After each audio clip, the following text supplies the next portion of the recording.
Ireland Tamil kitchen. இன்னைக்கு நம்ம Ireland Tamil கிச்சன்ல என்ன ஸ்பெஷலான ரெசிபி அப்படின்னு பார்த்தீங்கன்னா, இன்னைக்கு ரொம்ப ரொம்ப இன்ட்ரெஸ்டிங்கான தோசை ரெசிபி, தேங்காய் தோசை, தேங்காய் ஆப்பம். இன்னைக்கு நம்ம எப்படி செய்யறதுன்னு பார்க்கலாங்க. ஆப்பம் பார்த்தீங்கன்னா நம்ம சவுத் இந்தியன் ஸ்டைல ரொம்ப ரொம்ப பாப்புலரான பிரேக்ஃபாஸ்ட் ரெசிபிங்க. தோசையை விரும்பி சாப்பிட்றவங்களுக்கு இது ரொம்ப ரொம்ப இன்ட்ரெஸ்டிங்கான ரெசிபிங்க. ரொம்ப சிம்பிள் அண்ட் ஈஸியா ஒரு சின்ன சின்ன டிப்ஸை நீங்க ஃபாலோ பண்ணி செய்யும் போது இந்த தேங்காய் தோசை ரொம்ப அருமையா ரொம்ப சாஃப்டா நம்ம ரெடி பண்ணி முடிச்சிடலாங்க. ரொம்ப நல்ல டேஸ்டான இந்த தேங்காய் தோசையில என்ன ஸ்பெஷல் அப்படின்னு பாத்தீங்கன்னா, தேங்காய் சேர்த்து அரைச்சு அதுல நம்ம தோசை செய்யும் போது பாத்தீங்கன்னா நல்லா சாஃப்டா நல்லா டேஸ்டியா இருக்குங்க. அப்பம் நல்லா பஞ்சு மாதிரி இருக்கிறதுக்கு பாத்தீங்கன்னா நம்ம சோடா உப்பு, ஈனோ, ஈஸ்ட் எதுவுமே நம்ம இதுல சேர்த்த தேவையில்லைங்க. மாவை மட்டும் நல்லா நம்ம பக்குவமா அரைச்சி எடுத்துட்டு அதை நல்லா ஒரு 7-8 மணி நேரம் புளிக்க விட்டு நீங்க இதுல ஆப்பம் சுட்டு எடுக்கும் போது பாத்தீங்கன்னா இது ரொம்ப ரொம்ப சாஃப்டாவும் ரொம்ப ரொம்ப டேஸ்டியாவும் இருக்குங்க. இந்த ஆப்பத்துக்கு நல்ல ஒரு சைடிஷா பாத்தீங்கன்னா இதனோட நீங்க எல்லா வகையான சட்னியும் சாம்பாரும் சேர்த்து சர்வ் பண்ணலாங்க. இந்த மாதிரி செய்யக்கூடிய ஆப்பத்தை குழந்தைங்க ரொம்ப விரும்பி சாப்பிடுவாங்க. அதனால இதை நீங்க லஞ்ச் பாக்ஸுக்கு கொடுத்து விடுறதுக்கும் இது நல்ல ஒரு ஆப்ஷனா இருக்குங்க. இந்த மாதிரி நம்ம செய்யக்கூடிய ஆப்பம் பாத்தீங்கன்னா நல்லா ஆறுனதுக்கு அப்புறமும் ரொம்ப நல்லா சாஃப்டாவும் டேஸ்டியாவும் இருக்குங்க. கண்டிப்பா இந்த ஆப்பத்தை நீங்களும் ட்ரை பண்ணி பாருங்க. இப்ப வாங்க நம்மளுடைய தேங்காய் தோசை, தேங்காய் ஆப்பம் ரொம்ப ரொம்ப டேஸ்டியா எப்படி செய்யறதுன்னு பார்க்கலாங்க. ஸோ ஃபர்ஸ்டா பாத்தீங்கன்னா நான் இங்க ஒரு மிக்சிங் பவுலை ரெடி பண்ணியாச்சுங்க. ஸோ ஃபர்ஸ்ட் இன்னைக்கு நான் செய்யக்கூடிய இந்த ஆப்பத்துக்கு பாத்தீங்கன்னா நான் பச்சரிசி யூஸ் பண்ணி செய்ய போறேங்க. பச்சரிசி நான் இந்த கப்புல ஒரு 2.5 கப் அளவுக்கு நான் பச்சரிசி சேர்த்திக்கிறேங்க.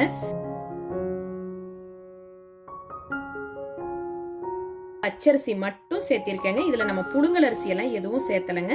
ஸோ 2.5 கப் அளவுக்கு நான் பச்சரிசி சேர்த்தியாச்சுங்க. இது சுமாரா பாத்தீங்கன்னா ஒரு 350 இருந்து 400 கிராம் அளவுல இருக்குங்க. ஸோ 1 டீஸ்பூன் அளவுக்கு நம்ம இப்ப இதுல வெந்தயம் சேர்த்திடலாங்க. எடுத்துக்கிட்ட இந்த அரிசியை நீங்க நல்லா தண்ணி சேர்த்து ஒரு 2-3 தடவை நல்லா நீங்க வாஷ் பண்ணி எடுத்துக்கோங்க. அரிசி, வெந்தயம் இது எல்லாத்தையும் நம்ம நல்லா கழுவி எடுத்துடலாங்க. அரிசி, வெந்தயம் எல்லாத்தையும் நல்ல தண்ணி சேர்த்து ஒரு 2-3 தடவை நல்லா கழுவிட்டு நம்மளோட அரிசி ஊறுறதுக்கு தேவையான அளவு தண்ணி சேர்த்தியாச்சுங்க.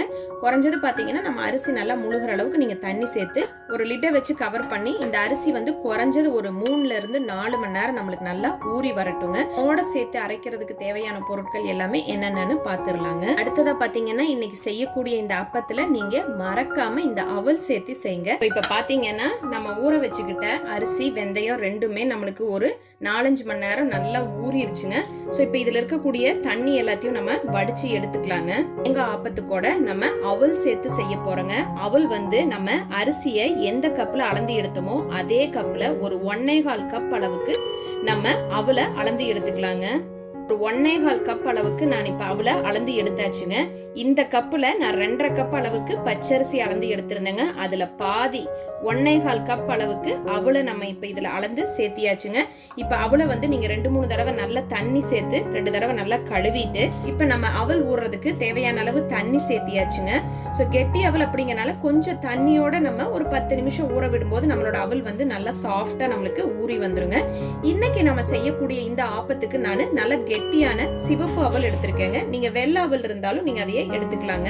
ஒரு லிட்டை வச்சு கவர் பண்ணி நம்ம சேர்த்துக்கிட்ட அவல் நம்மளுக்கு ஒரு குறைஞ்சது ஒரு 10 இருந்து 15 நிமிஷம் நம்மளுக்கு நல்லா ஊறி வரட்டுங்க. சோ இப்ப பாருங்க நம்ம சேர்த்துக்கிட்ட அவல் நம்மளுக்கு ஒரு 10-15 நிமிஷம் நல்லா ஊறிடுச்சுங்க. கெட்டியான அவலா இருக்கும்போது நீங்க ஒரு 10-15 நிமிஷம் நல்லா இப்படி ஊற விட்டு உங்களோட அவலை நீங்க நல்லா ஊற விட்டு எடுத்துக்கோங்க. சப்போஸ் நீங்க சன்னமான அவல் சேர்த்துனீங்கன்னா நீங்க தண்ணியில சேர்த்து ஒரு 2-3 நிமிஷத்துலயே நம்மளுக்கு அது நல்லா ஊறிடுங்க. அது அப்படியே நம்ம டைரக்டா அரிசியோட சேர்த்திடலாங்க. ஸோ இப்போ இந்த ஸ்டேஜ்ல பாத்தீங்கன்னா நம்ம ஊற வச்சு எடுத்திருக்கக்கூடிய அவளையும் நம்ம இப்ப இதனோட சேர்த்திடலாங்க.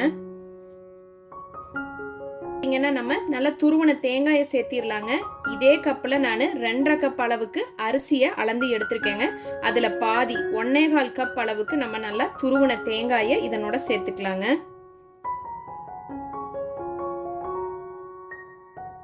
இப்ப இதுல பாத்தீங்கன்னா அரிசி, வெந்தயம், அவல், அதனோட நல்லா நம்ம துருவின தேங்காய் எல்லாத்தையும் நம்ம மிக்ஸி ஜார்ல கொஞ்சம் கொஞ்சமா சேர்த்து நல்லா நம்ம ஃபைனா அரைச்சி எடுத்துக்கலாங்க. ஜார்ல சேர்த்தியும் அரைச்சிக்கலாம், இல்ல அப்படின்னா நீங்க கிரைண்டர்ல சேர்த்தியும் ரொம்ப ஈஸியா அரைச்சி எடுத்துக்கலாங்க.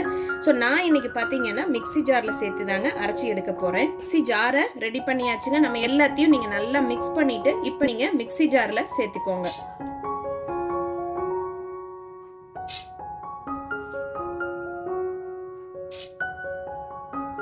கூடவே தேவையான அளவு தண்ணியும் சேர்த்து இதை நல்லா நம்ம ஃபைனா அரைச்சி எடுத்துக்கலாங்க. பாருங்க, நல்லா நம்மளுக்கு ஃபைனா நம்ம அரைச்சி எடுத்தாச்சுங்க. ஸோ தோசை மாவை விடவே நம்மளுக்கு நல்லா ஃபைனா இருக்கிற மாதிரி அரைச்சு எடுத்துக்கோங்க. ஸோ பாருங்க, இந்த அளவுக்கு நல்லா நம்மளோட மாவு வந்து ஃபைனா இருக்கணுங்க. இப்ப மாவுக்கு தேவையான அளவு உப்பு சேர்த்து நம்ம மிக்ஸ் பண்ணி எடுத்து வச்சிடலாங்க. ஸோ உப்பு சேர்த்து இதை நல்லா நம்ம கையில மிக்ஸ் பண்ணி விட்டுக்கலாங்க. நீங்க கிரைண்டர்ல சேர்த்து அரைக்கிறத விட மிக்சியில சேர்த்து அரைக்கும் போது நல்லா ஃபைனாவும் அதே சமயம் ரொம்ப ஃபாஸ்டாவும் நம்ம அரைச்சு முடிச்சிடலாங்க. அது உங்களோட சாய்ஸுங்க. உங்களுக்கு மிக்சியில வேணா மிக்சியில சேர்த்து அரைச்சுக்கோங்க, கிரைண்டர்ல வேணாலும் நீங்க கிரைண்டர்ல சேர்த்தியும் அரைச்சுக்கலாங்க. உப்பு சேர்த்து நம்ம அரைச்சி எடுத்துக்கிட்ட இந்த மாவை வந்து நம்ம சூப்பரா இப்ப மிக்ஸ் பண்ணி எடுத்தாச்சுங்க. இந்த மாவு வந்து குறைஞ்சது உங்களுக்கு ஒரு 7-8 மணி நேரம் நல்லா நம்மளுக்கு புளிச்சு வரட்டுங்க. ஸோ ஒரு லிட்டை வச்சு கவர் பண்ணி நம்மளோட மாவை நம்ம அப்படியே வச்சிடலாங்க. அரைச்சி வச்ச மாவை ஒரு 7-8 மணி நேரம் நல்லா நம்ம புளிக்க விட்டு எடுத்தாச்சுங்க. ஸோ இந்த அளவுக்கு நம்மளுக்கு மாவு வந்து கொஞ்சம் புளிச்சதுக்கு அப்புறம் நீங்க இதையே சுட்டு எடுக்கும்போது இதனோட டேஸ்ட் ரொம்ப ரொம்ப அருமையா இருக்குங்க. ஸோ இப்போ நம்மளுடைய மாவை வந்து நம்ம நல்லா மிக்ஸ் பண்ணி எடுத்துக்கலாங்க. ஸோ பாருங்க, நல்லா நம்மளுக்கு மாவு வந்து புளிச்சிருச்சு.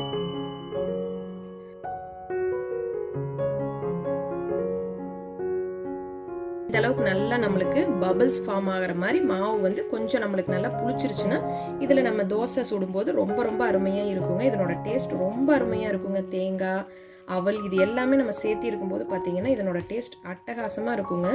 இந்த மாவில் வந்து நான் சோடா உப்போ அல்லது வந்து ஈனோ எதுவுமே சேர்த்தலைங்க.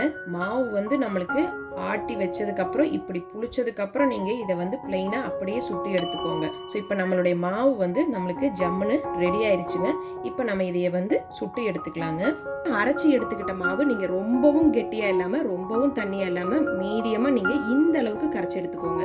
ஸோ நம்மளுக்கு வந்து இந்த மாதிரியான தோசைக்கெல்லாம் மாவு வந்து ரொம்ப கெட்டியாக இருந்தாலும் அவ்வளோ நல்லா இருக்காதுங்க, ரொம்பவும் தண்ணியாக இருந்தாலும் நம்மளுக்கு அவ்வளோ நல்லா இருக்காது. ஸோ மீடியமாக நீங்கள் இந்த அளவுக்கு கரைச்சி எடுத்துக்கோங்க. சுட்டி எடுக்கிறதுக்கு ஃபர்ஸ்ட் பார்த்தீங்கன்னா நான் தோசைக்கல்லை அடுப்பில் ஏற்றியாச்சுங்க. கல் வந்து நம்மளுக்கு நல்லா சூடானதுக்கப்புறம் இப்போ நம்ம மாவை வந்து இதில் சேர்த்திடலாங்க. நல்லா ஒரு கரண்டி அளவுக்கு ஃபுல்லாக மாவை எடுத்து நம்ம தோசைக்கல்லை சேர்த்திடலாங்க. மாவை சேர்த்து நீங்கள் இதை வந்து தேய்ச்சி ரொம்ப தின்னாலாம் நம்ம செய்ய தேவையில்லைங்க. இந்த அளவுக்கு நல்லா திக்காக இருக்கும்போது தான் இந்த தோசைக்கு இது ரொம்ப ரொம்ப அருமையாக இருக்குங்க. இப்போ நீங்கள் தேவையான அளவு எண்ணெய் சேர்த்துக்கோங்க.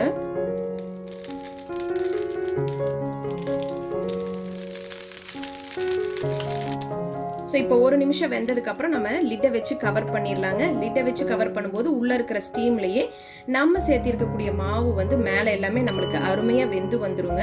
ஸோ நீங்கள் இந்த மாதிரி வேக வச்சு எடுக்கும்போது பார்த்தீங்கன்னா நம்மளுடைய ஆப்பத்தை நம்ம சுட்டு அது நல்லா ஆறுனதுக்கு அப்புறம் சாப்பிடவும் நல்லா சாஃப்டா மெதுவா ரொம்ப ரொம்ப அருமையா இருக்குங்க. ஒரு 2 நிமிஷம் ஆனதுக்கு அப்புறம் நம்மளுடைய மாவு பாருங்க நம்மளுக்கு அருமையா மேல எல்லாம் நல்லா வெந்து கீழையும் அதே மாதிரி நல்லா நம்மளுக்கு கிறிஸ்பியா சூப்பரா ரெடி ஆயிடுங்க. பாருங்க நம்மளுடைய ஆப்ப மாவு வந்து மேலே எல்லாமே நல்ல ஸ்டீம்லேயே சூப்பராக வெந்துருங்க. ஸோ இந்த மாதிரி நம்மளுக்கு வெந்துருச்சுனாவே நம்மளுடைய ஆப்பம் வந்து ரொம்ப ரொம்ப அருமையாக இருக்குங்க. ஸோ நம்ம இந்த மாதிரி சுட்டு எடுக்கும்போது பார்த்தீங்கன்னா நல்லா ஆறுனதுக்கு அப்புறமும் இந்த ஆப்பம் வந்து நல்லா சாஃப்டாக ரொம்ப நல்லா டேஸ்டியாக இருக்குங்க. நம்மளோட அயர்லாந்து தமிழ் கிச்சன்ல ஜம்முன்னு அட்டகாசமான இந்த தேங்காய் ஆப்பம் இன்னைக்கு நம்ம எப்படி செய்யறதுன்னு பார்த்தாச்சுங்க.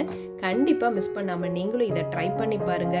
ஆறுனதுக்கு அப்புறம் சாப்பிடவும் ரொம்ப ரொம்ப சாஃப்டா இருக்கக்கூடிய இந்த தேங்காய் ஆப்பம் சின்னவங்க பெரியவங்க எல்லாருமே ரொம்ப ரொம்ப இன்ட்ரெஸ்டிங்கா சாப்பிடுவாங்க.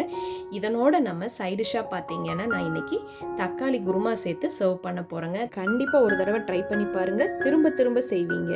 குழந்தைங்க ரொம்ப இன்ட்ரெஸ்டிங்கா சாப்பிடக்கூடிய இந்த ஆப்பம் நீங்க லஞ்ச் பாக்ஸுக்கு கொடுத்து விடுறதுக்கு ஒரு நல்ல ஆப்ஷனாக இருக்குங்க.